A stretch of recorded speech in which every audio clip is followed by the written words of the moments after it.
क्यों आई मेरी जिंदगी में? क्यों मुझे बदला? क्यों बनाया मुझे ऐसा?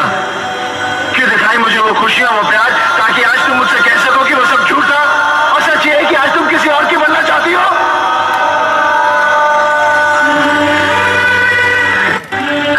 काजल, मैं जानता हूं कि तुम सिर्फ मुझसे प्यार करती हो, सिर्फ मुझसे।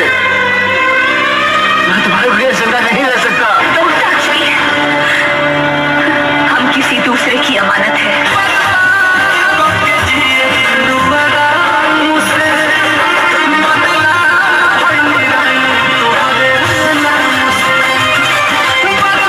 देख के दिल लगेबे करबा, नीमन से जांच न करबा तब प्यार में धोखा खइबे करबा।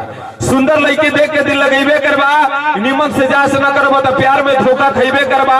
लड़कियन के जुल्फन में कितना लोग फंस गई भैया, लड़कियन के जुल्फन में कितना लोग फंस गई, जे ज्यादा प्यार वासल है गढ़ा में धस गई।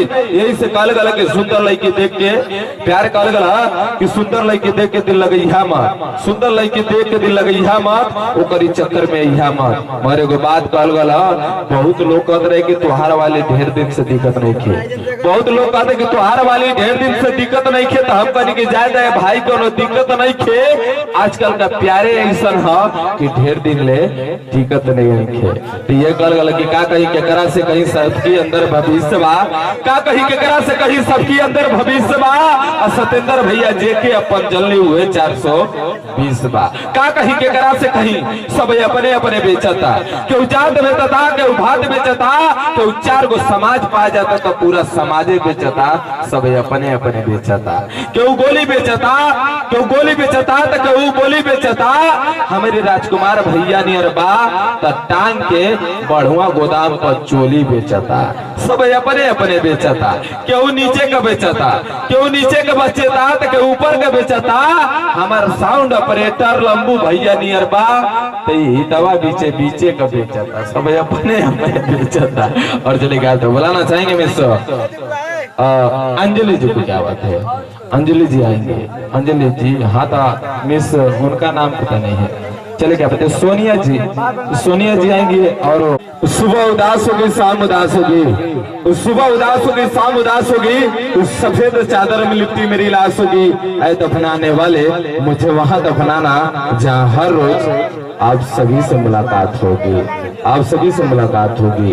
और हमारे बहुत ही अजीज मित्र, इनकी जो छोटी बेबी एंड श्रेयांश, इन दोनों बाबू की तरफ से 501 रुपये पुरस्कार मिला। एक बार ताली बजा के स्वागत कर दीजिए, हमारे सभी कलाकारों के लिए मिला है। और एक साथ आएंगे 3 कलाकार, कॉमेडी कलाकार अमित राजकुमार जादूगर और मिस अंजलि भदेली बभौजी। गौर करेंगे भदेली बभौजी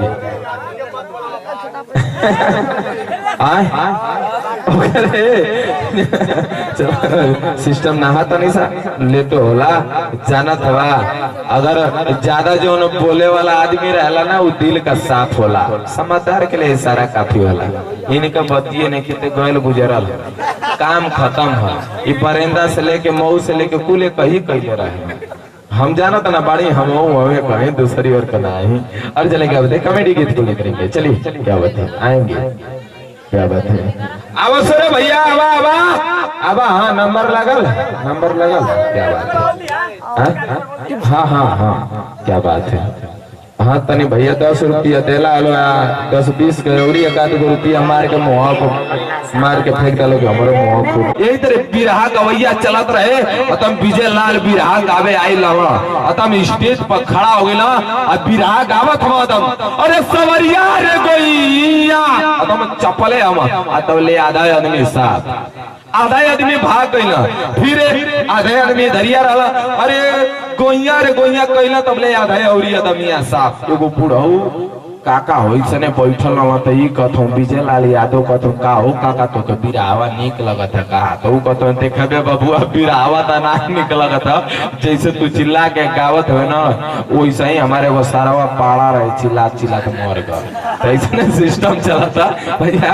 और चले गाते दोनों लड़के आएंगे, क्या बताए, गाने को चालू कर दीजिए, आवाज को उठा दीजिए। चले मैं मुस्कान जी और सोनिया जी एक साथ चले गाने को प्ले करेंगे, आवाज को